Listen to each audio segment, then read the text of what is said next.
आप मेरे सपने में 2 बार आए। जब सपने में मैंने आपको दंडवत प्रणाम किया तो आप हंस के बोले कि देख ले अब तो तू गया। इसका महाराज जी क्या भाव है?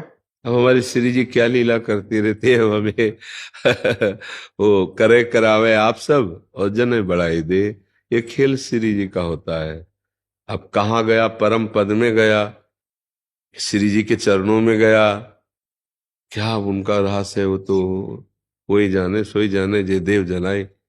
निमित्त तो वो बनाती, खेल उनका है आकर्षण करना। ये ढांचे को निमित्त बना करके सारा खेल प्रभु कर रहे हैं, श्री जी कर रहे हैं। तो जब कोई संतों को आत्मसमर्पण करता है, विनोद की भाषा में वो स्वामी तुलसीदास जी कहे, नारद सिख जे सुने नर नारी, अवसी भवन तजी होई भिखारी। तू तो गया, समझ रहे ना? माया में फंसा या भगवान की कृपा के फांस में फंसा। स्वप्न में संतों का आना, भगवान की छवि आना, भगवत धामों का एक कृपा का लक्षण है। हाँ, ऐसे भगवान की कृपा संतों के रूप में आकर के करती, उसे कृपा मानिए। कोई ऐसा नहीं, संत से कभी साधुते होए न कारज हानि। कभी अमंगल थोड़ी, संतों का दर्शन मंगल की सूचना होती है। गया कहाँ गया, जहां परम पद में जाना दुर्लभ वहां गया। अब तू गया। संसार के मार्ग से हटकर भगवान के चिंतन में अगर चित्त जुड़ जाए तो गृहस्थी में होता हुआ भी वो महात्मा ही है। और महात्मा वेश में रह करके भी अगर संसार में चिंतन में रहा तो उसका मतलब नहीं रहा। तो ऐसा नहीं बच्चा, गए का मतलब होता है आंतरिक वृत्ति प्रभु में लगना। हाँ, ये देखो पीछे तुम्हारे जितने बैठे सब ब्रजवासी बैठे हैं और सब नई अवस्था के बच्चे, सब दीक्षा लिए और सब गृहस्थ हैं और सब नियम से भजन करते हैं।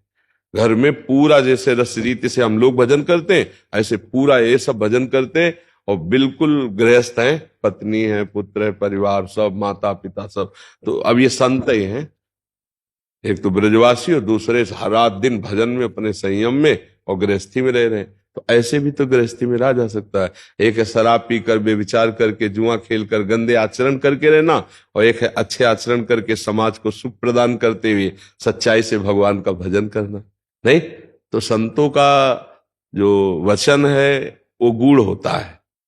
तो अगर भगवान इस रूप में जाके बोले तू तो गया, तो कहाँ गया? परम पद गया, मंगल भवन, भगवान के समीप तुम्हारी वृत्ति जाएगी। अमंगल साधुते हुए न कार जानी। नहीं, भक्ति भक्त भगवंत गुरु चतुर नाम बपु एक, इनके पद बंधन किए नासत विघ्न अनेक। आपने कहा ना हमने प्रणाम किया, तो पद बंधन किए नासत विघ्न अनेक, सारे पाप नष्ट हो जाते हैं। भगवान की कृपा की तरफ हमारी वृत्ति बढ़ने लगती, भजन में हमारा अनुराग होने लगता है। ये संत कृपा का स्वरूप होता है। बल्कि हम कहीं नहीं जाते हैं, निमित्त बनाकर प्रभु कार्य करते रहते हैं। हजारों को जो आकर्षण करते हैं वो प्रभु ही तो करते हैं। नहीं, भगवान ही सब जीवों का वही जगत गुरु है, वही सबके हृदय में बैठे हैं, वही सबका मंगल करते हैं, वही सबको ज्ञान देते हैं, वही ज्ञानदाता है।